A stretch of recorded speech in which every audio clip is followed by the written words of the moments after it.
추미애 의원이 법사위원장 자리를 떠나고 31일 국회 본회의에서 서영교 의원이 법사위원장에 선출이 되었습니다. 서영교 의원이 이끌어갈 법사위원장 어떠한 풍경이 예상되는지 한번 말씀해 주시면 될 것 같습니다. 네, 뭐 추미애 위원장이랑 뭐 대동소이하지 않을까 싶은 생각이 듭니다. 그러니까 일단 과거 이제 전력을 보니까 서영교 이제 의원이 행안위 위원장을 한 적이 있더라고요. 근데 그때 위원장 했던 기간에 법률 통과수가 전체 상임위 1등을 했다 그러더라고요. 그러니까 굉장히 법안을 좀 빨리 처리하고 법안을 굉장히 그립을 그러니까 손을 꽉 쥐고 자기가 주도적으로 간사 협의를 뭐 이끄는 건지 아니면 자기가 독단적으로 하는 건지 모르겠지만 어쨌든 굉장히 그립감을 꽉 쥐고 상임위 일정이라든가 안건을 올린다. 이제 이렇게 좀 볼 수 있을 것 같아요. 그래서 저는 서영교 의원이 오게 되면은 목소리가 또 굵직굵직하지 않습니까? 그래서 저는 추미애 못지않게 상당한 이제 안에서의 좀 뭐랄까 논란, 주목 이런 게 있을 거라 저는 그래 봅니다. 지금 그 서영교 의원님이 법제사법위원장으로 선출이 됐는데 임기가 이제 5월 말까지입니다. 그래서 굉장히 길지 않죠. 그래서 22대 네 그렇죠 전반기의 말까지 하는 거고, 근데 굉장히 좀 상징성은 큰 것 같아요. 그리고 서울시장을 원래 또 준비를 하시다가 이제 또 그걸 접으시면서 본인이 이제 내란 척결과 사법개혁, 뭐 민주주의 회복을 위해 입법부에 선봉에 서겠다, 뭐 이렇게 밝히시기도 했거든요. 그래서 이게 굉장히 좀 짧은 시간으로 보여질 수도 있겠지만 이게 뭐 단순히 뭐 이렇게 그냥 공석을 메꾼다 뭐 이런 개념이 아니라 민주당에서 남은 그 전반기 동안의 사법개혁 드라이브의 어떤 정치 톤을 분명히 하겠다라는 그런 신호로 저는 보여집니다. 이제 저희가 알고 있는 상임위원장은 뭐 당적은 가지고 있지만 그래도 공평하고 균등하게 상임위원회를 운영해야 되는 그 책무가 있는 걸로 알고 있어요. 그건 시의회도 마찬가지고 도의회도 마찬가지고 국회도 마찬가지일 겁니다. 근데 어느새부턴가 그 상임위원장을 그 당론을 관철하는 수단, 도구로 쓰여지는 것 같아서 저는 되게 안타깝고, 놀랍게도 지금 법사위가 출범한 지 얼마나 됐죠? 간사가 없어요. 야당 간사가. 그렇죠. 네, 아직도 못 정해놓고 있습니다. 나경원 의원을 간사로 선임해달라고 하지만 사실 그게 관례상 뭐 도의상 뭐 야당의 뭐 무리한 요구를 하더라도 그걸 들어줬는데 이번 국회에서는 그런 게 안 보여요. 그 이유가 나경원 의원의 그 남편분이 판사 출신이어서 재적 기피 상황이라고 하는 건데, 서영교 의원 가족 중에 뭐 사법부 뭐 어떤 뭐 이런 검판사는 없지만 변호사가 있으시죠? 변호사 있습니까? 네. 게다가 과거에 이제 그 본인의 지역사무소 간부의 아들 그 강제추행 미수죄로 이제 재판받고 있는데 벌금형으로 낮춰달라고 사실 그 청탁 거래를 한 것 아닙니까? 게다가 이제 그 법사위에서 조의대 근거 없는 사인 회동서를 던졌다가 지금 아무런 근거도 못 찾고 있어요.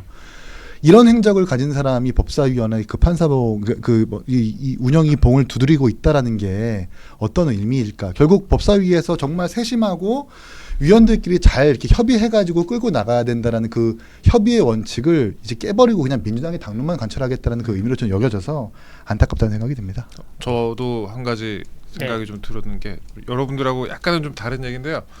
그 서영교 의원 같은 경우에 김병기 전 원내대표하고 또 원내대표 경쟁을 하지 않았습니까? 근데 그때 어떻게 보면은 친명은 또 아닌 걸로 또 분류가 돼가지고 그때 낙마가 아니라 아예 못 됐죠. 못 되고 이제 그때 김병기 전 원내대표가 당선이 됐었는데, 과연 이번에는 어떤 모습을 또 보여줄지. 그러니까 그 동안에 추미애 전 법사위원장 같은 경우에도 친명으로 분류되지는 않았지 않습니까? 그래서 이번에 또 집권 2년 차를 맞이해가지고 과연 앞으로 법안 통과가 굉장히 중요한 상황인데 어떤 모습을 보여줄지 저는 궁금하더라고요. 어떻게 생각하십니까, 이준 대변님?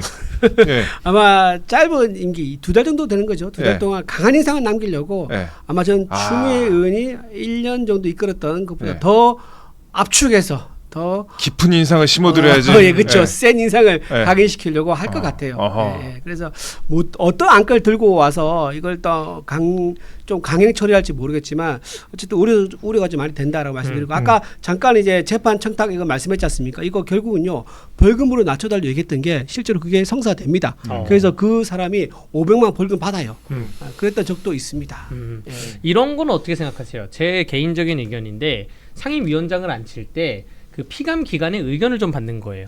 그러니까 지금 법사위 상임 기관은 각급 지방법원 아닙니까? 지방법원 고등법원인데 그 판사 재판거래 의혹이 있는 사람이 법사위원장으로 온 거잖아요. 뭐 예를 들어서 뭐 산자위는 한국전력, 뭐 수자원공사, 뭐 수력원자력 뭐 이런 게 피감기관 한 80개가 있는데 피감기관의 의견을 받는 건 어떻게 생각하세요? 투표를 붙여요? 뭐 투표든 어떠한 방식이든.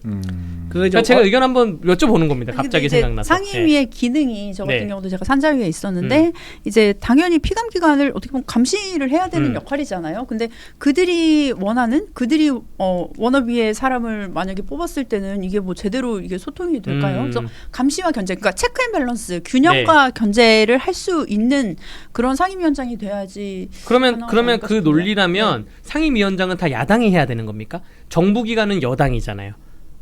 그러니까 지금 정청래 대표가 상임위원장 100%를 독식한다는 얘기를 플러스 얘기하자면 상임위원장은 견제 기능을 해야 된다.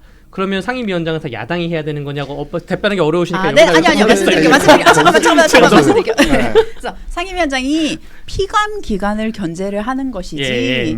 법안 정부를 통과를 견제하는 건 아니다. 아니고요. 그다음에 정부에 맞춰서 뭐 법안을 함께 또 발의를 하고 통과시키기에 속도를 더 낼 수 있죠.